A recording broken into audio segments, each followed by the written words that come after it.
भारताचे आज चंद्र सूर्य नंदो स्वातंत्र्य भारताचे कर्तव्य दक्ष भूमी सीता रघुत्तमाची रामायणे घडावी येथे पराक्रमाची उंच उंच व्हावे नवंत पर्वताचे आज चंद्र सूर्य नांदो स्वातंत्र्य भारताचे आज चंद्र सूर्य नांदो स्वातंत्र्य भारताचे अशा या पवित्र भारत भूमीमध्ये मी जन्माला आले हे मी माझं भाग्य समजते.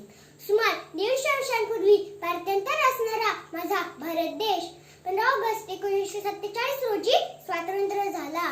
पण स्वतंत्र असं सहजासहजी मिळालं नाही. त्यासाठी महात्मा गांधी, लोकमान्य टिळक, सुभाषचंद्र बोस, स्वातंत्र्यवीर सावरकर यासारख्या नेत्यांनी प्रयत्नांची पराकाष्ठा केली. तर शिरीष कुमार, चंद्रशेखर आझाद, भगतसिंग, राजगुरू, सुखदेव यासारख्या क्रांतिकारकांनी आपल्या प्राणाचं बलिदान देऊन आपल्या भारताला स्वातंत्र्य मिळवून दिलं. या वीरांसाठी एकच म्हणून असं वाटतं, उत्सव तीन रंगांचा आभाळ आज सजला, उत्सव तीन रंगांचा आभाळ आज सजला. नतमस्तक मी त्या सर्वांसाठी ज्यांनी भारत देश घडवला, ज्यांनी भारत देश घडवला.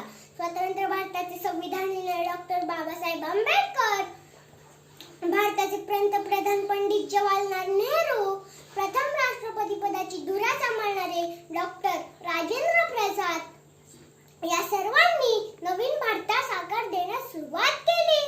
विविधतेने नटलेल्या माझ्या भारत देशात प्रत्येक भारतीय आनंदाने राहतोय. हिंदू, मुस्लिम, शीख, ईसाई अशा अनेक जाती धर्माचे लोक गुण्या गोविंदाने एकत्र नांदतायत. हे फक्त माझ्या भारत देशातच घडू शकतं. कारण Diwali is lightful, Holi is colourful, Diwali is lightful, Holi is colourful, but my Indian culture is very very beautiful. जगातील 7 आश्चर्यापैकी एक असणारा ताजमहाल, कोणार्कचे सूर्य मंदिर, वेरूळ अजिंठा येथील लेण्या या वस्तू पाहण्यासाठी जगभरातून लोक आपल्या देशात येतात.